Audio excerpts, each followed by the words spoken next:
নওজোয়ান সাথীদেরকে, নওজোয়ান বন্ধুদেরকে অনুরোধ করছি, যদি বলো হাত ধরতে ধরবো আমি হাত, যদি বলো পায়ে ধরতে চলো ধরবো তোমার পাও, যদি বলো বুকে জড়ায় ধরতে তো বুকেই জড়ায় ধরি চলো। ফাফিরু ইলাল্লাহ, ফিরে আসো বন্ধু আল্লাহর দিকে, রাসূলুল্লাহ সাল্লাল্লাহু আলাইহি সাল্লামের জিন্দেগির দিকে, সাহাবায়ে কেরামের জিন্দেগিতে, সুন্নাতের দিকে।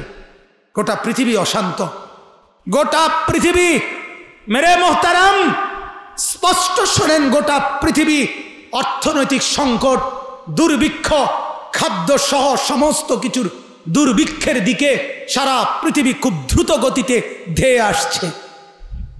এই বেহায়াপনা, এই অস্থিরতা, এটা আমাদেরকে দুর্ভিক্ষ আর ভিক্ষার থালা হাতে তুলে দিবে।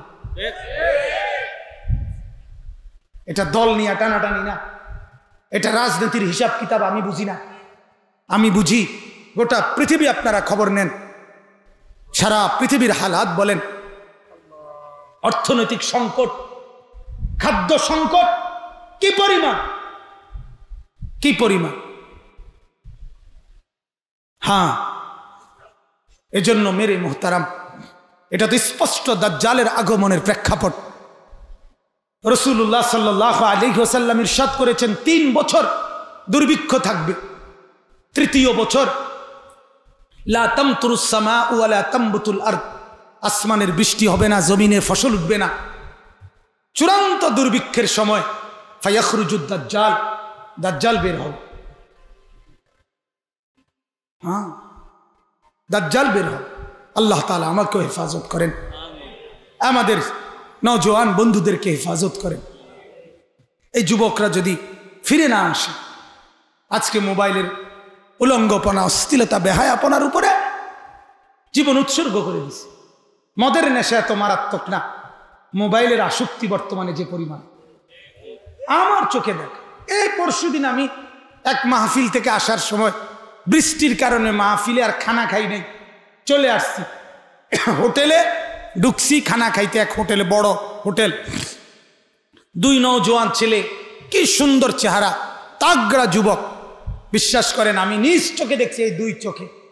তারা ওই পোড়া মুরগি আর নান রুটি খাইছে 2 জন, প্রায় 30-40 মিনিট হবে।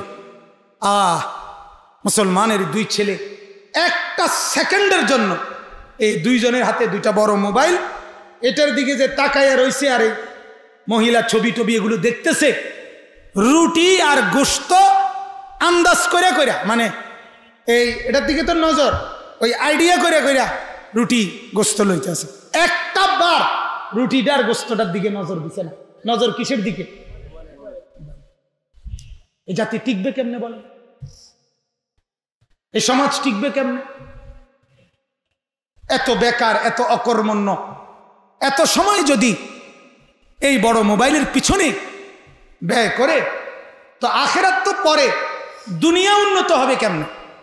আমি তো বুঝি না। আমরা তো এমনি বুঝি না, এটাও বুঝি না। আল্লাহ তাআলা আমাদেরকে বুঝার তৌফিক দান করেন। অতএব আমার কথা, অনুরোধ আমার, আমরা রাসূলুল্লাহ সাল্লাল্লাহু আলাইহি ওয়াসাল্লাম আমার উপরে, আপনার উপরে আল্লাহর পরে সবচেয়ে বেশি ইহসান করেছেন কিনা? অতএব নবী সাল্লাল্লাহু আলাইহি ওয়াসাল্লামকে ভালোবাসা, নবীর সুন্নতকে অনুসরণ করা এবং নবীর উপরে দুরূদ শরীফ বেশি বেশি পড়া, এটা স্বতঃস্ফূর্ত সানন্দে, স্বাচ্ছন্দ্যে, অন্তর থেকে এমনিতেই বের হওয়া উচিত কিনা বলেন? এইটাই আমার কথা। এটা কোনো প্রলোভন দিয়া, বিস্কুট দিয়া, জিলাপি দিয়া, আপনার বিরিয়ানি দিয়া, খিচুড়ি দিয়া, আপনার মুখ দিয়া দুরূদ শরীফ বাইর করতে হবে, এটা উচিত না। বরং এমনিতেই মহব্বতে রাসূলুল্লাহ সাল্লাল্লাহু আলাইহি সাল্লামের উপরে দুরূদ পড়া উচিত। আমি মদিনায় দেখছি বহুবার, যখনই আল্লাহ পাক নিছে, মদিনার মানুষকে দেখছি কথায় কথায় দুরূদ শরীফ পড়ে, কথায় কথায়। দোকান ফাটের মধ্যে দামাদামি করলেও দেখি দুরূদ শরীফ।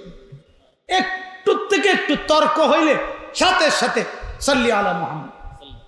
মানে আমি একদিন দেখছি, মানে তসবির দাম নিয়া ফেস লাগছে, দোকানদার একটা কয়, ওইটা একটা কয়, দেখ সাথে সাথে মানে একটু রাগ হইতে লাগছে একজন, সাথে সাথে আরেকজন সাল্লি আলা মুহাম্মদ, মুহাম্মাদের উপরে দুরূদ পড়ো, সাথে সাথে ওই লোক ঠান্ডা।